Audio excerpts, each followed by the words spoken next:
Welcome to the intimate room of Fahoome. And now, an intimate story in the intimate room of Fahoome. And the first intimate story begins sometime when I was quite a young child. Very young. Probably, I don't know, I want to say 7 or 8. Depending on how you respond to the story, then you're gonna be like, what? You were like, I don't know, I feel like I'm gonna have to change the age or just to make it more acceptable. I don't know, I might have been older, I might have been younger. I feel like that's probably accurate. Anyways, okay, so it's, and the intimate story takes place when I was probably 7 years old, and, it was, so I used to go in the summertime. There was a swim, like a pool, like a swim club. And so, yeah, we used to go and, hang out at the pool. And anyways, there was this kid I was like sort of friends with. And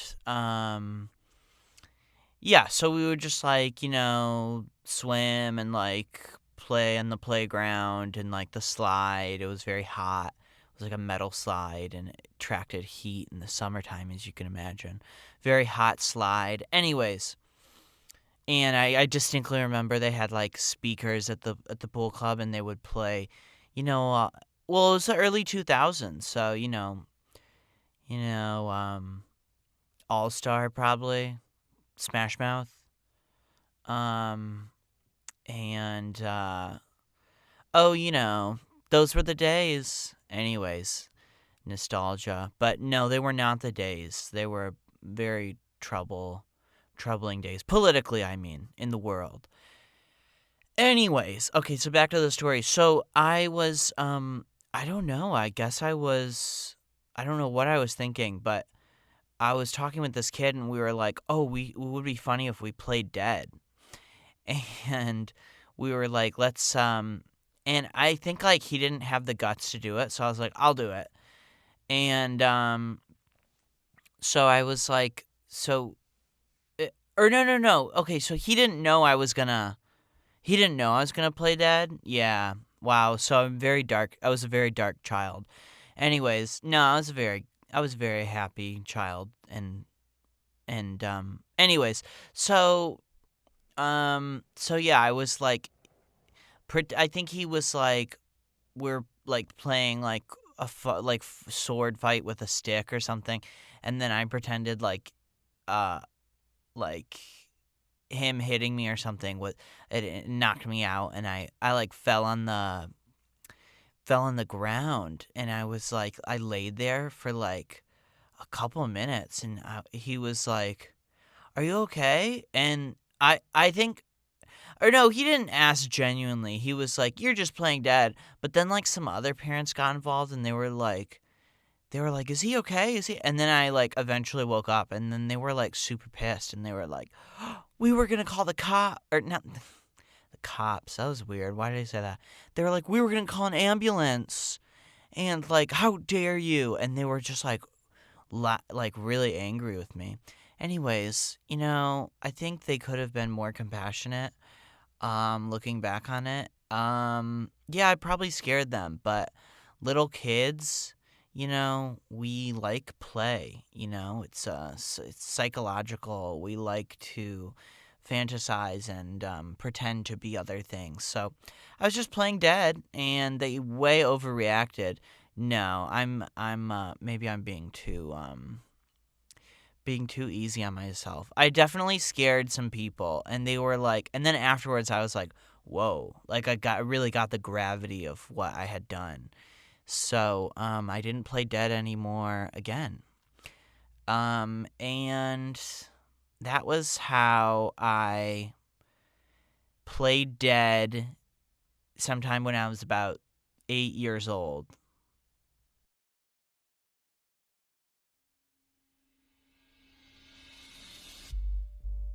Modernization, industrialization, Technology. Major advancements of the 21st century that have changed humankind for good. Nearly everyone enjoys the marvels of modern life, but some don't. This is Decolonized. 4 contestants see how long they can last in a pre-colonial era reenactment of their ancestry. My name's Lexi. I'm 24 years old. I'm from Oakland, California, and I'm ready to be decolonized. I'm sick of the rat race. The physical toll that a 9-to-5 job takes on your body is huge. Driving to and from my corporate law job every day adds tons of stress to my body and to the environment. This isn't what my ancestors wanted for me. Lexi's origins lie in Ireland, which was colonized by the British. Lexi claims she still suffers from those effects. My whole existence is a result of the British Protestant war on Irish bodies. If it wasn't for what they did, I'd be living on a lush field in the hills of Derry. So that's what I'm gonna do. We flew Lexi out to Derry, Ireland, to a specific plot of land reserved for campers. With special permission from the Irish government, Lexi will live off the land without any help from modern instruments or technology. I really don't understand what she's doing. It seems kinda crazy. So I had to pick a Gallic name because literally the language I speak is a tool of colonial erasure. So, I'm sort of looking for a Gallic name in the dictionary right now. It's been 4 days, and Lexi has already fallen ill. I'm enjoying it, to be quite honest. It's gorgeous out here. I'm sort of living at this farm now. Lexi has found a bark from a tree that has toxic elements. The bark Lexi is using to brush her teeth is poisonous and could be fatal. Ah! Ah! Ah! Fuck.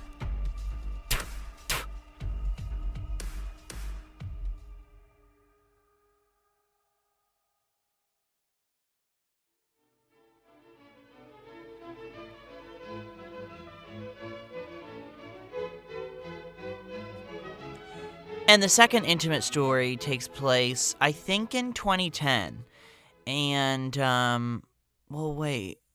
Yeah, I think, wait, 20. It might be, it might be later because, yeah, no, it was later because, yes. Okay, so how I'm figuring this out is it involves Frances McDormand. It was, okay, so I remember coming to Chicago when I was a student at DePaul, and we saw Good People, but that was the fall of 2012, and so it must have been, because it had come there after Broadway, so it was probably the summer of 2012 or 2011, when it was on, when Good People by David Lindsay Abaire was on Broadway, and Frances McDormand was in the production of that. Probably 2012, actually. Anyways, okay, yeah, so it's summer. It's like July. We visited, I was with my parents. We visited, New York City. And I was like, of course, I was like, guys, take me to the shows. And so I had them take me to all the shows, and I did the lottery for Book of Mormon to try and get a ticket, but some loser from New Jersey got it. Anyways, so okay, where was I? So okay, so one of the shows we saw was, I think we saw 2 shows. The Catch Me If You Can with Aaron Tveit. It was not that good, but whatever. And then we saw And then my mom and I saw a matinee production of The Importance of Being Earnest with Brian Bedford. Rest in peace, Brian Bedford. And so yeah, okay, so I had gotten like really into stage dooring. So like, after the show you just stand outside and at the door where the actors come out of the theater, and try and get their autographs in your program, in the playbill. Okay, so I'm standing on the curb on some street in New York on Broadway, and I'm waiting to get Brian Bedford's signature, and they're like taking a while, and it's like, it's pretty like chill, like. So it's me and these other guys who are autograph dealers. So they like bring the headshot and get the autograph, and then we'll sell it. And so I'm standing on the street waiting, and this woman walks by, and she's walking really fast, and she's talking to this other lady, and they're having conversation, and I was like, oh my God, that's Frances McDormand. And I was like, Mom, that's Frances McDormand. And she was like, what? And I was like, oh my God, what do I do? And she was like, go run after her and ask her to take a picture with her. And, we're like, we're from the suburbs, and, but anyways, if you're a millionaire celebrity, I feel like you could be a little nicer. Anyways, so the story continues. Like, I'm not saying, like, I think it's a little stupid that celebrities are like, they're like, they act very put out, like, when, like, yeah, I get it, paparazzi, that's disgusting and everything, but like, just your average Joe on the street wants a picture, that's flattering. Anyways, so I'm like, oh my God, I'm gonna run after her, and the other guy was like, um, he was like, oh, he was like, tell me what she says or whatever, like, or like, I don't know. He was like kind of getting like invested in it. So I ran after her, and I was like, Miss McDormand, in my 16-year-old, 17, I think 17-year-old voice. And I was like, Miss McDormand, could I have a picture? And she turned around and she was like, and I was holding the camera around my, I had like a, what do you call it?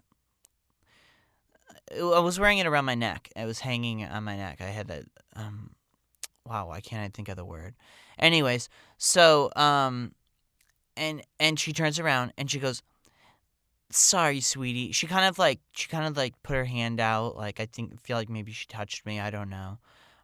In a sweet way. And she was like, sorry, sweetie, but it's just too difficult. And then just turned around and kept walking with this lady. And I was like, uh, uh, uh. And I was just kind of like frozen, like, oh my God, like I felt kind of bad. But anyways, while she was saying that, I took the picture. Like, while she turned around, I like took the picture because it was like sitting um, on my chest. Anyways, so then I ran back and I was like, I got a picture of her, and I showed her to my mom, and I told her the story and everything, and I was like really excited, but also just kind of like I was like shaken up, it was almost like I was like, whoa, like what happened? Anyways, then I told that guy or something, and then that other guy like he was like, oh, I'm gonna go try and get a picture of her too, so he ran after her, and then he came back. I'm still waiting for the signature of Brian Bedford. And he comes back and he was like, yeah, she said some kid took a picture of her already and she's super pissed. And I was like, oh, cool. Anyways, I felt, that's not what I thought. I was thinking, felt really guilty, and I felt really I felt shame. I felt really shameful for what I had done. But I also felt like I was really ticked off at that guy because it's like, he knew that she was talking about me. Like Frances McDormand was talking about, I was the kid who took her picture. and she and he was like trying to be all like I don't know, I guess he was trying to be nice or what.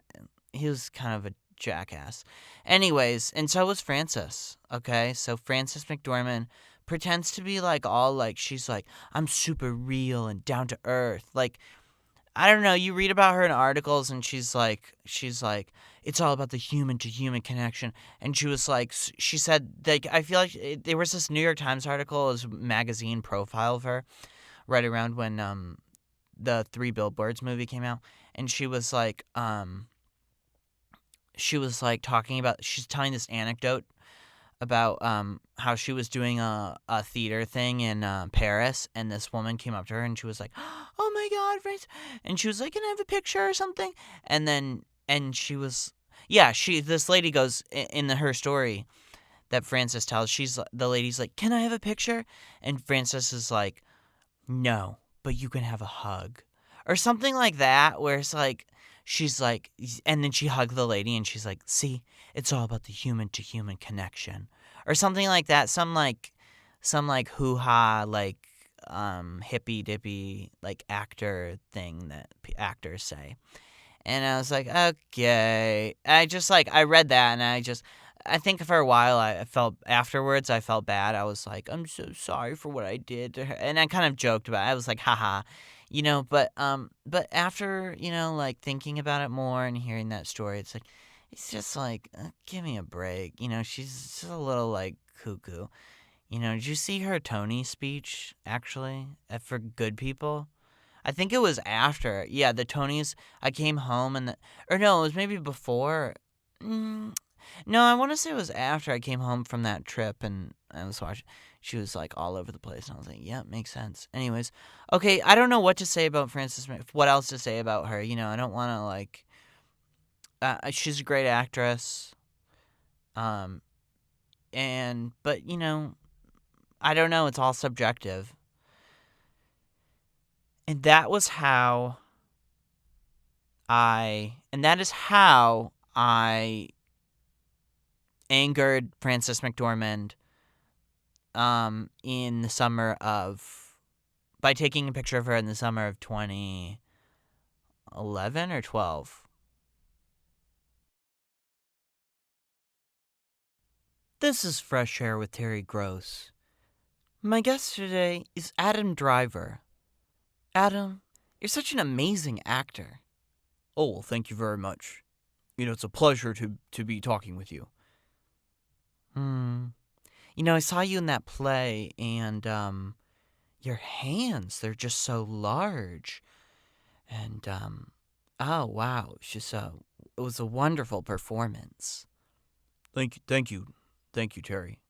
Yeah, I'm just so glad that you could come in to be interviewed. I was wondering if I could just feel your hands.